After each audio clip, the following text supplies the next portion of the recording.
नमस्कार दोस्तों। आज जिस हम बैंक की बात करने जा रहे हैं उसका नाम है इंडियन बैंक। आपको नज़र आ रहा होगा, सरकारी कंपनी है, सरकारी बैंक है। और इसको बेसिकली इलाहाबाद बैंक जो था वो इसके अंदर मर्ज हो चुका है, तो अब ये अकेला इंडियन बैंक के नाम से ही जाना जाता है। होता क्या है कि जब सरकार में कोई भी डिसीजन लिया जाता है तो उसका जो सबसे पहले इफेक्ट आता है वो बैंकों के ऊपर आता है, क्योंकि बैंकों से ही पैसा निकल के आगे जाके इन्वेस्टर में या जिन लोगों ने लोन लेना उनकी तरफ जाता है। तो ये सारी चीज़ें बैंक्स ही देखता है और बैंक के थ्रू ही इकॉनमी के अंदर पैसा डाला जाता है। तो आप देख सकते हैं जैसे और बैंक्स काम करते हैं, ये भी बैंक वैसे ही काम करता है। लोन के बहुत सारे काम है, डिपॉजिट है, डिजिटल प्रोडक्ट है, डिजिटल है, हर तरीके का काम है। और लोनों के सिर पे ही ज़्यादातर बैंक खड़ा होता है। और आप देख सकते हैं हर तरीके का, एक तरीके से कह लो कि जो भी जिस भी तरीके का आपको लोन चाहिए वो सब इस तरीके से ये बैंक आपको दे रहा है। तो जो भी सर्विसेज आपको और बैंकों में मिलती है वो सेम सर्विस इसी में मिलती है। बस ये है कि सरकारी है, थोड़ा छोटे किस्म का शेयर है, पर आमतौर पे चलता है और अपनी वर्किंग कर रहा है। और सबसे बड़ी बात होती है बैंकों के लिए एनपीए। तो इनके एनपीए घट रहे हैं, इसी वजह से बैंक की जो परफॉर्मेंस है वो सुधर रही है। तो हम देख सकते हैं कि कितने एनपीए और कितने हो सकते हैं। बाकी ये मैंने आपको इनकी वर्किंग दिखा दी। अब हम चलते हैं इनके थोड़े से नंबर समझ लेते हैं कि इनके नंबर्स क्या बोलते हैं। आज का भाव 304 रुपये का और आज भी लगभग लगभग 8 रुपये बढ़ा है। और आप समझ लो कि 52 वीक हाई इसने आज मार दिया और 52 वीक हाई पे ही खड़ा है, आप समझ सकते हैं। तो अगर हम मार्केट कैप समझ लें तो लगभग लगभग 37,000 करोड़ का इसका मार्केट कैप है। डिविडेंड यील्ड, डिविडेंड देता हुआ शेयर है, जो कि अपने आप में बहुत अच्छी बात मानी जाती है। शेयर बढ़े ना बढ़े, आपको उसका कम से कम डिविडेंड तो आएगा ही। तो आप ये समझिए कि एक ऐसा शेयर जिसके अंदर डिविडेंड मिल जाए वो बहुत अच्छी बात मानी जाती है किसी भी शेयर के लिए। और अगर हम आगे समझ लें तो रिटर्न ऑन कैपिटल एम्प्लॉयड 7% के हिसाब से बढ़ रहा है।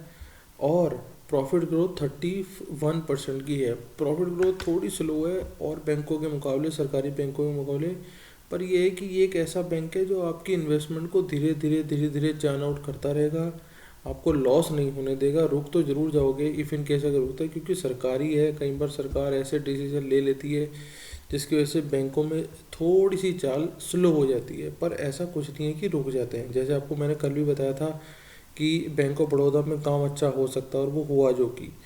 अब आप यहाँ देख सकते हैं आरओई इनकी बढ़ रही है, आरओए भी बढ़ रहा है, थोड़ा सा डिक्लाइन है। और मेन जो चीज़ है वो नेट एनपी है। एनपीए से ही बचना है हमको और एनपीए इनके नीचे आते जा रहे हैं। बस एनपीए को ही नीचे रखना है। और अगर एनपीए नीचे रहते रहते हैं तो बैंक को बढ़ने से कोई नहीं रोक सकता है। मेन जो बैंक की जान लेने वाली चीज़ होती है वो एनपीए ही होती है। आपको पता होगा जैसे कुछ एक केस हुए हैं जिसमें बाहर वो चले गए, भाग गए, तो वो एनपीए लग गया ना, मतलब कि बैंक को चूना लग गया, पैसा वापस नहीं आया। यहाँ एनपीए घट रही जो कि अच्छी बात है। पीईजी रेशियो 1 से कम होना चाहिए, जो कि अच्छी बात है। 0.41 का रेशियो है, जो कि कुछ भी नहीं है। आगे हम थोड़ी सी प्रमोटर शेयर होल्डिंग समझ लेते हैं। प्रमोटर्स मतलब कि सरकार के पास लगभग 80% है। डीआईएस म्यूचुअल फंड इसके अंदर 12% बैठे हैं। पब्लिक के पास कुल 4.5% है और एफआईज के पास 3.5% है। तो जिसमें प्रमोटर बैठा हो अच्छे से, सरकार प्रमोटर हो, डीआई एफआई भी बैठे हों, उसमें हमें बैठने में कोई बहुत ज़्यादा बुराई नहीं है। देर सवेर आपको रिटर्न अच्छी दे सकता है, क्योंकि ऐसा होता है एफआई डीआई उसी शेयरों में जाके बैठते हैं जहाँ पे उन्हें कुछ जूस नज़र आता है, मतलब कि जहाँ पे उन्हें कुछ दमखम नज़र आता है। तो ये सारी चीज़ें हैं। आपको मैं थोड़ा सा इनका पीएनएल दिखा दूँ। 17 करोड़ की पहले कमाई थी, फिर 19 करोड़ की हुई, फिर 21 करोड़ की हुई और फिर 39 की हुई, थोड़ा सा नीचे घट के 38 करोड़ की हुई।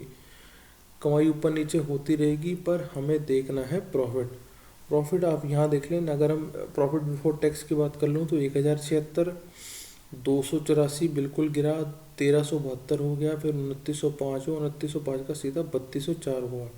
और अगर मैं प्रॉफिट आफ्टर टैक्सेस देख लूँ तो आप ये समझ सकते हैं 1258 से 321 हुआ, 321 से फिर डबल हुआ 753, 753 से सीधा ही 3004 और अब 3004 से सीधा बढ़ के 3944, मतलब कह लो कहीं ना कहीं 39.5 हो गया, 3950 हो गया। तो अपने आप में एक अच्छा जंप है सरकारी कंपनी के लिए। आप इस पर थोड़ा नज़र बनाए रखें ये आपको एक अच्छी इन्वेस्टमेंट के रूप में हो सकता है। सरकार का मतलब होता है प्रेसिडेंट ऑफ इंडिया, जिसके पास इसके 79 और लगभग 80% की होल्डिंग इनके पास है। अब हम थोड़ा सा इसका चार्ट समझ लेते हैं।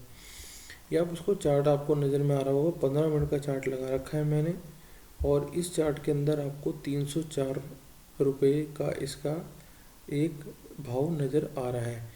अगर हम यहाँ से चार्ट देखते हैं तो ये लगभग लगभग नज़र आ रहा है कि जैसे सीढ़ियाँ चढ़ के ऊपर चल रहा है, तो ये इसने अपनी चाल पकड़ी है। अगर मैं इस चार्ट को एक बार इन्वर्स करके आपको दिखा दूँ तो ये आपको ट्रेंडिंग चार्ट नज़र आएगा कि भैया नीचे की तरफ गिरता जा रहा है, पर ये गिरता जा रहा नहीं है, ये अल्टीमेटली उड़ता जा रहा है, मतलब कि उड़ रहा है, मतलब कि ऊपर चल रहा है। तो ये ट्रेंडिंग शेयर है, आप इसको समझिए। अगर मैं आपको बिल्कुल इसके नियर टर्म टारगेट दिखा पाऊँ तो लगभग लगभग 308 के टारगेट तो बिल्कुल आसपास ही खड़े हैं इसके। बस बाज़ार थोड़ा सा अच्छा रहे, कल बजट ठीक आए तो आपको ये अपने आप ही जाता नज़र आ जाएगा। इस समय 200 से ऊपर ट्रैवल कर रहा है, कोई दिक्कत की बात नहीं, बिल्कुल सेफ जोन में खड़ा है अपने। आप इस पर अपना नज़र बनाए रखें। ये देखिए 2 घंटे के टाइम फ्रेम में भी 200 से ऊपर ही चला हुआ है, कोई दिक्कत की बात नहीं है, बहुत बढ़िया है। और अगर डे फ्रेम में आ जाऊँ तब भी ये अपनी 200 से ऊपर ही ट्रैवल कर रहा है। तो इन्वेस्टमेंट का सोच रहे हैं तो आप इस शेयर पे एक बार नज़र बना सकते हैं, अपनी स्टडी करिए, इसे समझिए। और अगर तक आपने अकाउंट नहीं खोला है तो आपको लिंक मिल जाएगा डिस्क्रिप्शन बॉक्स में, आप अपनी अकाउंट ओपनिंग कर सकते हैं।